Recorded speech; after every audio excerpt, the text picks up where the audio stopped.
من كام يوم سمعت إن شركة أوبر ما بتعملش فلوس، ففكرت إن الشركة فلست.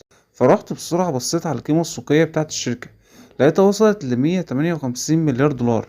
بس إزاي الشركة بتخسر بقالها 15 سنة وإمتى توصل لكل الفلوس دي؟ حسيت إن الفيديو ده لازم يتعمل.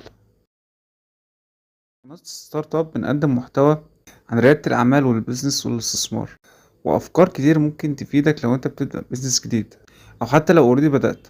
المعلومات اللي بتقدمها في الفيديوهات دي بتكون عبارة عن كتب، مش بنلخصها، بنشرحها شرح كامل، ومعلومات متجمعة من أكبر وأهم رواد الأعمال في العالم. فلو مهتم بإن أنت تعرف أكتر، اشترك في القناة. الأول خلينا نجاوب على السؤال، هي الشركة بتكسب فلوس إزاي؟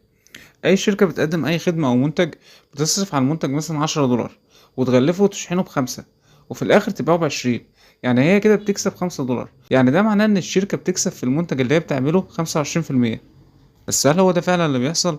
لا، مش في كل الأحوال. في البداية كل الشركة بتكون بتخسر، يعني عمالة بتخسر ومفيش مكسب خالص، لحد ما توصل لنقطة اسمها البريك ايفن. هنكسب بقى؟ لا، لسه برضه. البريك ايفن معناها ان الشركة ارباحها او الفلوس اللي بتطلعها بتساوي الفلوس اللي بتصرفها. يعني احنا طلعنا مثلا، عملنا الشهر ده مليون، فالمليون دول احنا صرفناهم كلهم على الشركة نفسها، من اجور وموظفين وايجارات، وحتى تكلفة المنتج نفسه احنا غطيناها. فكل ده ادى في النهاية ان الربح يكون صفر. وممكن في ساعات تانية الخسارة تبقى جزء أساسي أصلا من البيزنس موديل. يعني مثلا شركة سوني بلاي ستيشن، الشركة بتبيع الجهاز بتاع البلاي ستيشن ده بخسارة. يعملوا جهاز مثلا ب600 دولار ويبيعوه ب500. هتقولي إن ده جنان، الشركة بتخسر ومبتكسبش. بس لا، مش هو ده اللي بيحصل.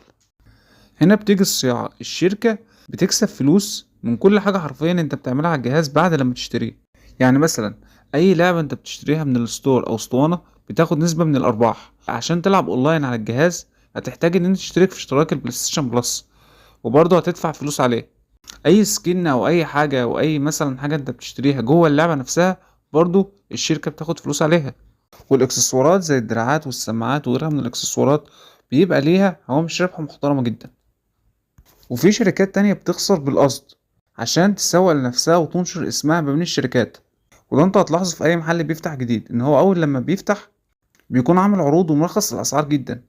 هو ساعتها فعلا بيكون بيخسر، بس الفكرة ان الهدف بتاعه في الفترة ديت ان هو ينشر نفسه واكبر عدد من الناس يعرفه. وساعات برضه في شركات تانية بتعمل الحركة دي عشان تخلص المخزون اللي عندها. بس ده برضه ما جاوبش على سؤال، هو ازاي شركة بتخسر لحد النهاردة وقيمتها بالمليارات؟ الأول خلينا نشوف هي الشركات أصلا بتتقيم ازاي. في طرق كتير للتقييم، تمسك الأرباح وتضربها في 2 أو في 3 أو حتى في 5.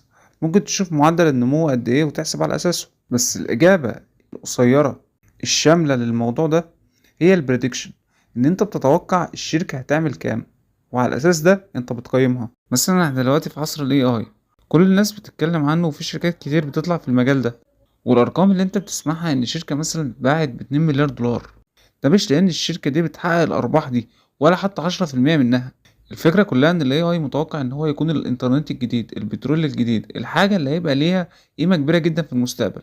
وإن الشركات اللي شغالة في المجال ده هتسود وتكبر وتبقى عمالقة زي شركة مايكروسوفت أو شركة أمازون أو ميتا وألفابت وغيرهم.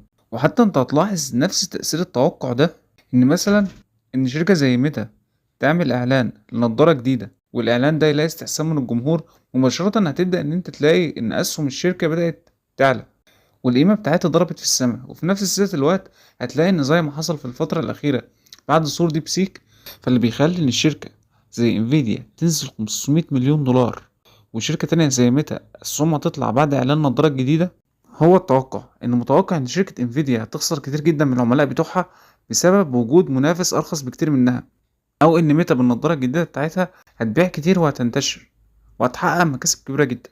والشركات بقى اللي بتلعب على حتة الانتشار أكتر من الربح، هتلاقي إن كل ما عدد الناس اللي بيستعملوا الخدمة دي أو البرنامج ده زاد، كل ما قيمة الشركة نفسها زادت.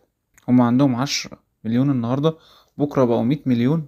حتى لو مش بيكسبوا منهم النهاردة مش مهم، لأن لما يلاقوا طريقة يكسبوا بيها منهم أرباحهم هتبقى بالمليارات.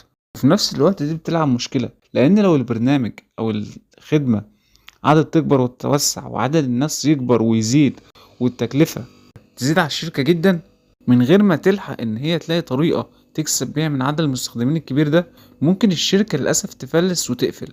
وده اللي حصل بالمناسبة مع شركات كتير، وشركات اصلا انت هتتصدم ان هي كانت موجودة، زي شركة فاين اللي تويتر اشترتها بعد 4 شهور بس من اطلاقها. وهي كانت منصة لنشر المقاطع الفيديو القصيرة، واشتريتها في الفترة ديت ب30 مليون دولار.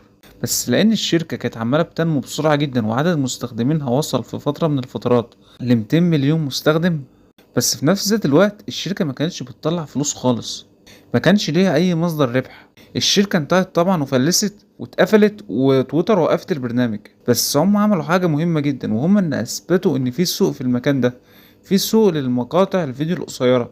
وهنا الشركات زي باي دانس مثلا استغلت فكرة وجود سوق زي ده، وعملت برنامج زي تيك توك. واتمنى الفيديو ده يكون اداكوا نظرة كده عن قد ايه العالم اللي احنا عايشين فيه بيبني ثروات ومليارات على حاجات مش مضمونة خالص، زي مجرد توقع، زي مثلا ان شركة تعمل فلوس ومبالغ كبيرة جدا في المستقبل بناء بس على عدد المشتركين اللي عندها، او حتى على اساس او نوع الصناعة اللي هي دخلت فيها. دي كانت كل حاجة عند الفيديو. ما تنسوش تعملوا لايك للفيديو لو عجبكم المحتوى، تشاركوا الفيديو مع اي حد مهتم، وتشتركوا في القناة عشان يوصل لكم كل جديد. سلام.